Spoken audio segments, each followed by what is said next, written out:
تقوى الله حقا وليس بأن يقال لقد رأست. فرأس العلم تقوى الله حقا وليس بأن يقال لقد رأست.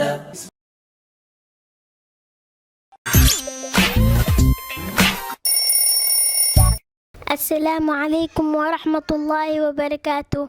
walaalahayga muslimiinta meel walba aad joogtaan waxaa idinku soo dhaweynaynaa barnaamijkii ducooyinka iyo adkaarta.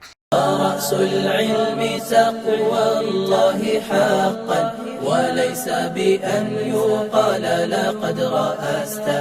وضع في ثوبك الإحسان لا أن ترى ثوب الإساءة قد لبست.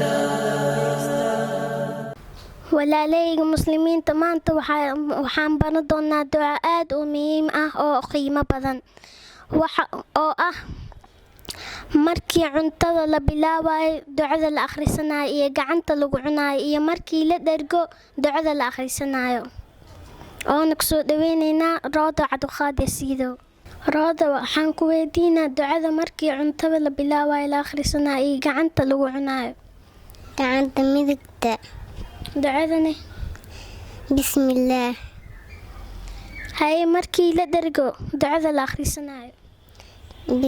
alxamdulillaah. maasha allah, aad ayaa u mahadsantahay Roodo walaashayda. waxaan u maleynayaa caruur badan inay ka baranayaan. haddana waxaan su-aasha labaad weydiinayaa walaashayna Riima Cabdiqaadir Siidow. Riima, waxaad ii sheegtaa muqusha markii la galayo lugtee la hormariyaa iyo ducadee la akhristaa.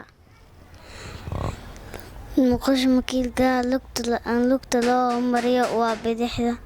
ducadan bismillaah allaahumma innii acuudu bika min alkhubsi waalkhabaa'is. Riima, su-aasha kale ku weydiinaa waxay tahay markii muqusha laga soo baxayo lugtee la soo hormariyaa iyo ducadee la akhristaa. lugta loo hormariyo waa midigta. ducada la akhristana khufraanak. aad ayaad u mahadsantahay Riima. waxaan u maleynayaa caruur badan ka faa'iideysanayaan. waad ku mahadsan tihiin daawashada aadna daawateen walaalayaal. haddana waxaa idinka tegaynaa salaanta islaamka oo ah assalaamu calaykum waraxmatullaahi wabarakaatuh. رأس العلم تقوى الله حقا وليس بأن يقال لقد رأست.